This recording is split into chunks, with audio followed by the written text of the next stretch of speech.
Thank you for spreading such a positive, shining light.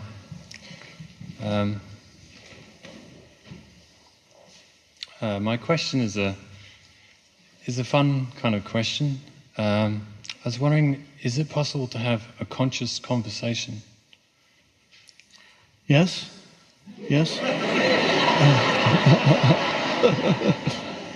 Have you experimented with that? Yes, I have. And? I came to the conclusion that maybe two people wouldn't actually be talking to each other in a conscious conversation. They would be sitting opposite each other in awareness. Oh, well, that's even better. But a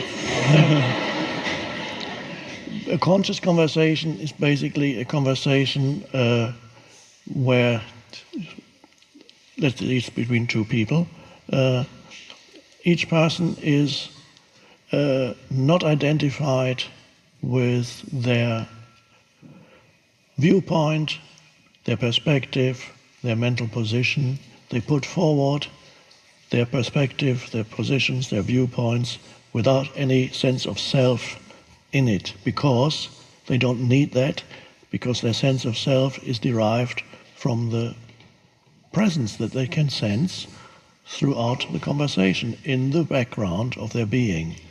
And then they can play with concepts, they can play with opinions, they can play with words, they can play with arguments even. This is my argument is this, and then the other person, well, and mine is that. There's the famous saying, we agree to disagree, or something like that. That sounds relatively conscious, because if you at least you're not identified with your positions, then you can say, that's fine, we agree, that's okay, it's interesting. Self-identification with mental positions is the unconsciousness, because then you'll be defending your mental positions, but you're really defending your sense of self. And this is why these conversations can easily and very quickly become very unpleasant. They are unconscious. So in unconscious conversation, and with very unconscious people, can even happen. I mean, you can probably read about it in the papers all the time. They get so defensive and aggressive about their respective mental positions, they start physically attacking each other. It even happens sometimes. You can see it in certain parliaments in some places, and suddenly all these members of parliament start attacking each other. Washington sometimes gets close, but it probably hasn't quite happened that way. It could happen there too. Who knows? What is your experience with being engaged in conversation? Do you easily get into that position where you start to defend your sense of self? In my case, I've been experimenting with thoughtless awareness. Yes. And I've been present, appreciating and being aware of the essence of the individual in front of me. Yes. Listening to their words, but just allowing that presence of acceptance. However, I've struggled with returning a conversation point in that state.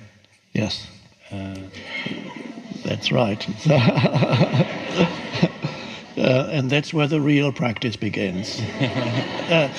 Because if you kind of withdraw from engagement, then it's relatively easy to sustain presence. But when you begin to actually interact verbally, and thoughts, of course, thoughts become words, yes.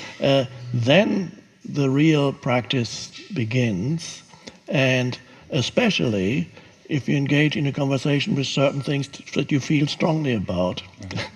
And ideally you choose somebody who has the totally opposite viewpoints, then you can really practice. It's funny you should mention that, because I'm an acupuncturist. Sorry? I'm an acupuncturist. Oh, yeah. And I've just started a position in a hospital in central Sydney. And the way I operate with energy medicine is in an opposite position to Western medicine in many respects, from a Yeah. thought-based point of view. And so I'm meeting a lot of individuals who have got a very strong position, and I'm trying my best to allow this concept into this new institution. So I should imagine I'll be facing a lot of challenges. Yes, so you can. There's a lot of you'll be practicing conscious conversation, especially with physicians who say, "I don't believe in all that," and I know that's a load of rubbish. But you do what you do. But then that could be an interesting conscious conversation. So very can be challenging, but the art is to remain present even as you put forward your point of view, so that, and this is important, I've said it before, but I say it again, so that you don't identify with whatever thoughts you are expressing. Identify meaning that they constitute your sense of self, and that's unconscious.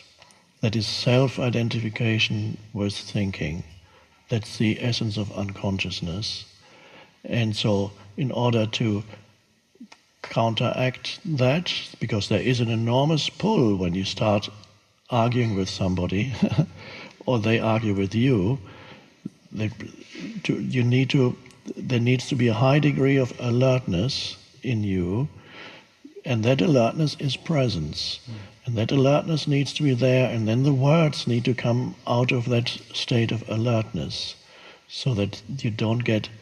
and that gives you your sense of who you are, your sense of self is in the presence. Then you can play with concepts and words. Then you can put forward your viewpoints, and even if your viewpoints are being challenged, you will not feel attacked in your sense of self. And so that is the essence of conscious conversation. I wish you luck.